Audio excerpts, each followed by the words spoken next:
So Ethereum went down towards 1620, and of course it held the support of 1550, which is way below. And right now it is sitting at 1650. The drop was because of Monday. I mean, it's now pretty obvious. It has happened to us 6 times already. So this was 7th Monday, and as I had shared with you in yesterday's video, that the probability of Monday being red is really high compared to it not being red.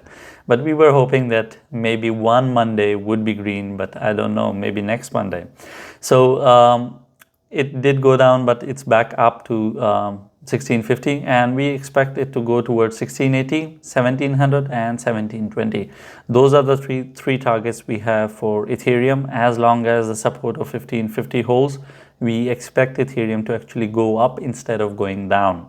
So those are the zones, and don't forget to catch me on live at 1 p.m. Toronto time with your questions related to any coin or any crypto subject that you want me to cover.